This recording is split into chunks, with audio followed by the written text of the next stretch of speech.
What's up, y'all? It's your girl Sakina, and I'm back with another review. This is my review for the Real Housewives of Salt Lake City. This is season 3, episode 3. So the episode picks up where it left off last week with Whitney telling the girls that she had some memory that she blocked out from her childhood that is now coming back to her since her brother had mentioned it to her. Now, I know a lot of people on Twitter was questioning Heather's reaction.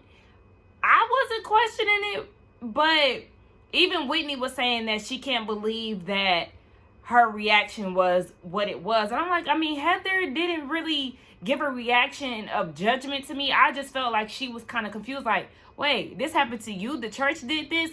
It was kind of taking her aback because even the way that she acted within the scene after it continued, I didn't feel like she was coming from a weird place.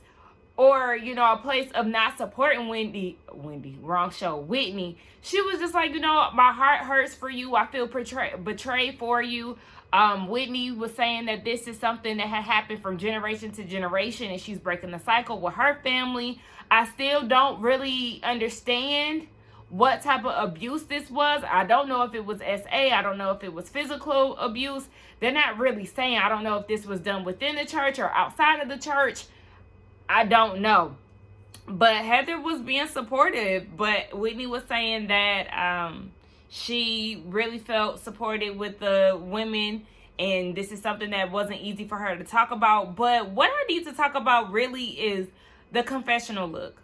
Whitney, I don't like that. You look like a little girl. I don't like that transparent shirt that you have on with the hairstyle and the pink makeup. Like, it was just overall giving childish, and I meant to speak on it the first time I seen it, but it's just like, I don't like that. What's up with people in their confessional looks? I don't like Heather's confessional look either. With the green dress, it's giving wedding, and not one that you want to attend. Anyway, so then the brunettes, they get into their situation, and Meredith is saying that a lot of her anger stems from her being vulnerable last year, and it all got blown up in her face. Lisa apologized for the umpteenth time, and she's saying that she's sorry for her choice of words. She doesn't think all of that. And Meredith clocked it and was like, oh, so you're not sorry for spewing all this venom towards me and my family and the lies? And in her confessional, production was asking Lisa, did you lie about Lisa? I mean, anything that you said about Meredith? Lisa said no, hella quick. And I was like, oh, okay. Well, if that's the case, why you keep apologizing? Because sis, you meant what you said. You did I lie? Did I fucking lie? Okay? And Nikki Boy, sis, why you keep apologizing? I just don't understand, because at this point, this is your true thoughts of Meredith. You trying to rekindle anything with her, especially after she's seen that. So Meredith is like, okay, well, until you are ready to seek help, then we simply cannot be friends. And Heather is looking at her like, girl, what? And I'm still looking at her like that too, like, because I see where you're trying to get at. You definitely questioning her mental state. And Lisa picked up on that too. Like, girl, ain't nothing wrong with me. Like, there's nothing wrong with my mental stability, sis. And then Meredith was like, I'm not saying that. I'm not a doctor or anything, but you're implying that, okay? You're giving the same energy Lisa gave, or Rena gave to Kathy on Beverly Hills, talking about you need help. Girl, you tried it. You're definitely over-exaggerating. Y'all know people, like, especially for reality shows, and white people, they just a little extra. You knew what you was doing. And I was rolling my eyes just as hard as Heather was. Like, girl, what? Until you seek therapy, I don't want to be a part of this no more. Okay, so then Whitney talking about, Lisa, you need to go in and, you know, express your pain and where it all stemmed from. And here comes Jen. Lisa, you're so strong. Yeah. Extra. So we got the brunettes to be on somewhat good terms. I don't even want to say good terms, but Meredith was like, I mean, Lisa, I appreciate your apology. I hear you. But if you're looking for a resolution, we're going to need a few more conversations before we could even get down to that point. So, I mean, it's better from where they started. So we on to the next day. And this conversation that Heather is having with Meredith. So Heather is basically telling Meredith, sis, the way that you've been acting towards Lisa, you're acting like a condescending, superior bitch. Like, come off that high horse and stop trying to talk down to Lisa in this condescending tone, because you got it in you to forgive people who stabbed you in the back. You forgave them, aka Jen, but yet you don't want to forgive Lisa. Now, Meredith they're both talking, Meredith and Heather, and the way that they're talking about what was said the night before, it's like, that's not what neither one of y'all said, on camera at least. What Heather was trying to refer to was her implying that she needs, Meredith implying that Lisa needs therapy for her mental state. That's what she was referring to. But the way that they both were trying to explain the situation, I'm like, y'all, neither one of y'all said that, so whatever. But I can say that Meredith looked real good in this, because at first, when that dude was taking out her curls, I was like, see, this is the problem with white people when they curl their hair. They curl their hair and they really don't nothing happen. Because he got the twirl. You know how you twirl the hair to make it curl more or it stay more in form? Nothing was happening. I was like, what the hell is the point of this? But the end result was real nice. I said, okay, all right. I like this look. Let's keep going, okay? Absolutely not. When they got on that little booze trolley or whatever, I always wanted to do one of those. They have them around Atlanta. I actually found like the little hub place that they have in. I mean, they might have them in different areas of the city, but I did find one by accident a few months ago. But anyway, baby, they on there letting loose. Whitney then got on top of the thing, legs to the moon. She got a skirt on, and Jen poured alcohol in her coochie, in her skirt, pouring it directly in there. Talking about, we all know Whitney like a wet coochie. Yeah, a natural moisture. Like, what, girl? Next thing you know, they start throwing liquor all on each other. You got the brunettes tossing it back on each other. And I was with Whitney. Now, they definitely on some passive-aggressive-ish when it come down to that. I would be pissed. Don't be throwing all that stuff on me. Like, especially if I was not prepared for that. And then there's alcohol on top of that.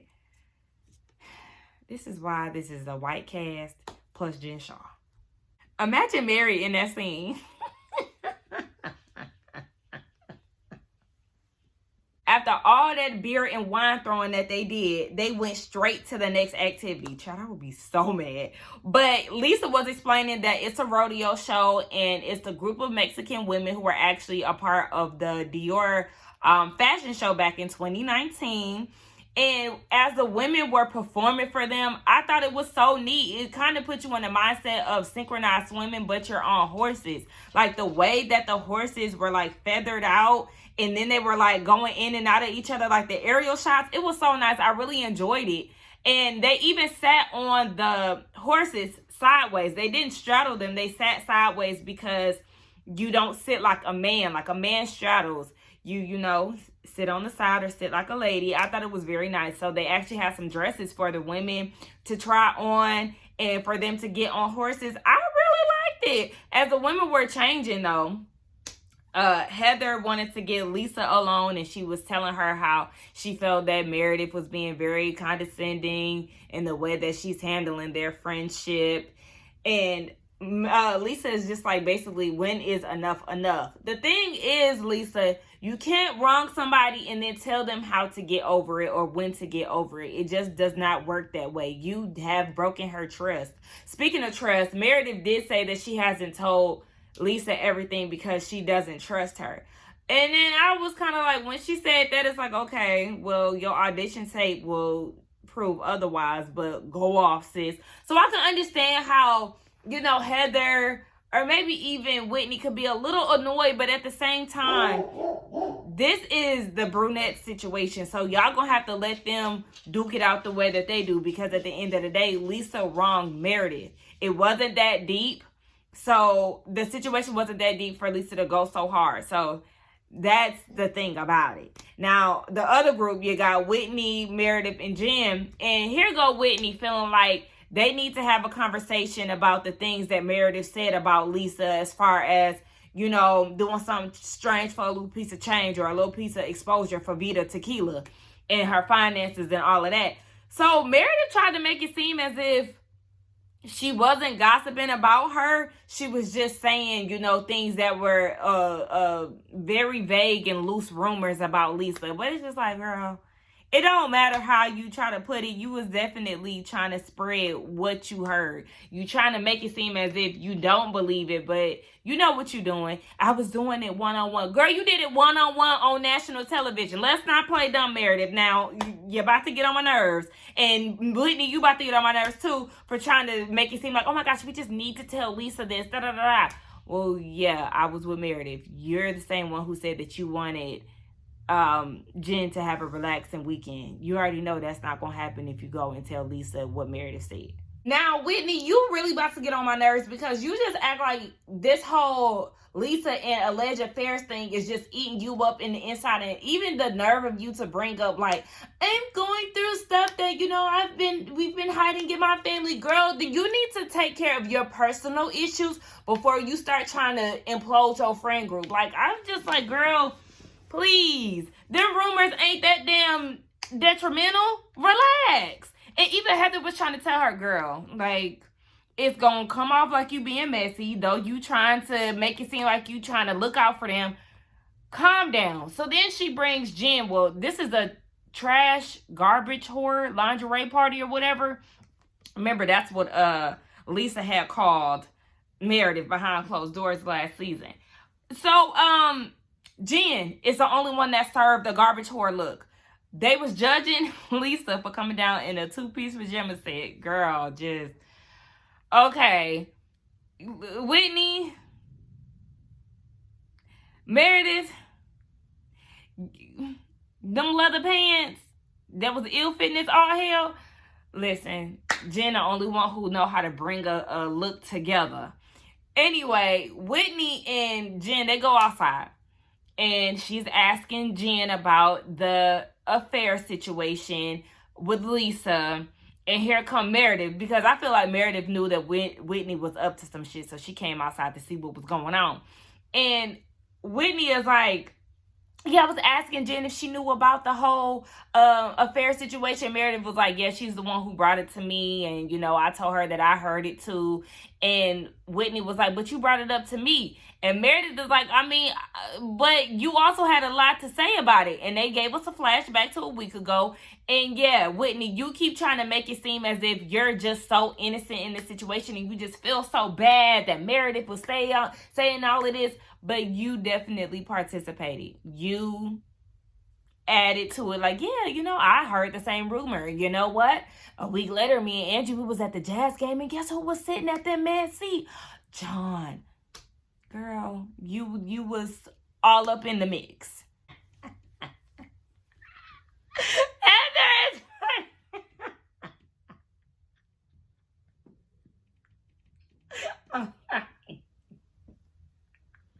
Heather said, everybody do the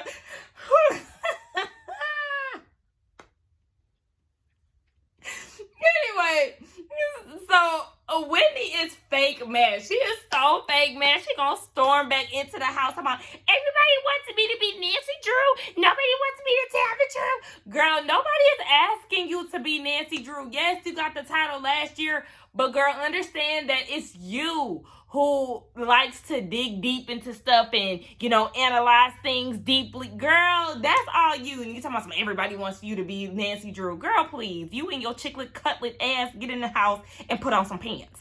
So she goes in the house and she's talking to Heather and Lisa. Everybody gathers around the table at this point, and she was like, I need to talk to you. What is being said about your family?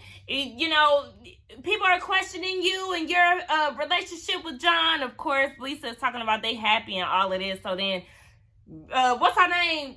Damn, Whitney is going off talking about how there has been rumors about you basically giving sexual favors for courtside seats at the Jazz games. I'm like, I didn't know it was all of that. I thought it was just she was messing with the man and they was at the Jazz place. They was at, John was sitting courtside. Like, I don't get it. Did I miss something? I don't know. But yeah, so then she goes and, well, Heather was like, this is something that Meredith said. And Meredith was like, no, I didn't say that. This is something that Whitney is spilling. I had never heard this. I've heard other rumors, yes, but I had never heard anything about the whole jazz thing until Whitney spilled that. It's like, right. So Whitney, just know that you also gave out some tea as well. Girl, but then Meredith at the same time, you also lying because you did say that you heard that she was exchanging sexual favors in order for her tequila to be exposed. So I just don't know how much more I can take. I've been the brunt of so much. I need to call my husband.